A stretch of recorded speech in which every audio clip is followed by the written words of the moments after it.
శ్రీనివాస మంగాపురం. ఇక ఈ మూవీలో హీరోగా ఘట్టమనేని జయకృష్ణ గారు చేస్తున్నారని మనందరికీ తెలుసు. అసలు ఈ మూవీ నుంచి వచ్చిన ట్రైలర్ చూసాక ఈ మూవీ కష్టమే అనిపించింది. ఎందుకంటే ట్రైలర్ అయితే ఏదో ఉంది అంతే. అసలు జయకృష్ణ గారి యాక్టింగ్ చూసాక రే రే రే ఏంట్రా ఇది అనిపించింది. అసలు ఫేస్ లో ఎక్స్ప్రెషన్ లేదు. పోనీ డైలాగ్స్ అన్నా సరిగ్గా చెప్తున్నారంటే లేదు, ఏదో పేపర్ లో చూసి చదువుతున్నట్టు చెప్తున్నారు. అసలు సోషల్ మీడియాలో జయకృష్ణని ఒక రేంజ్ లో ట్రోల్ చేస్తున్నారు. ఇక ఈ మూవీలో హీరోయిన్ గా రాశా తడని గారు చేస్తున్నారు కదా. అసలు రాశా తడని గారిది హిందీలో ఒక సాంగ్ ఉంటది. అసలు ఆ సాంగ్ లో స్టెప్స్ గానీ ఆవిడ ఎక్స్ప్రెషన్స్ గానీ వేరే లెవెల్ లో ఉంటాయి. కానీ ఈ మూవీలో ఎక్స్ప్రెషన్స్ అయితే ఏం కనబడట్లేదు. మేబీ లాంగ్వేజ్ ప్రాబ్లం అవ్వచ్చు. ఇక ఈ మూవీ నుంచి మంగా మంగా అనే సాంగ్ అయితే రిలీజ్ అయింది. అసలు ఆ సాంగ్ రిలీజ్ అయిన కాడి నుంచి ఇప్పటి వరకు ప్రతి ప్రమోషన్ లో అదే స్టెప్ రిపీట్. అరే మూవీలో ఇంకో సాంగ్ లేదా, పోనీ వేరే స్టెప్ కూడా లేదా, ప్రతిసారి ఇదేనా.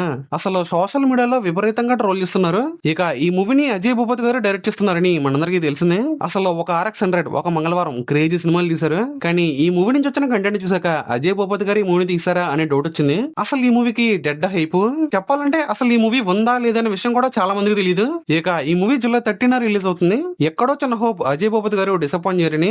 ఇక ఈ మూవీ బ్రేక్ ఈవెన్ అవ్వాలంటే టోటల్ గా 10 కోట్లు షేర్ అయితే కలెక్ట్ చేయాలి. ఒకవేళ మూవీకి మంచి రెస్పాన్స్ రాకపోతే బ్రేక్ ఈవెన్ అవడం చాలా కష్టం. చూద్దాం మరి ఈ మూవీ ఎలా ఉండబోతుందో.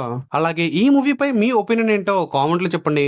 అలాగే మా వీడియోస్ మీకు నచ్చినట్లయితే లైక్ చేయండి, షేర్ చేయండి, అలాగే సబ్స్క్రైబ్ చేసుకోవడం మాత్రం మర్చిపోకండి.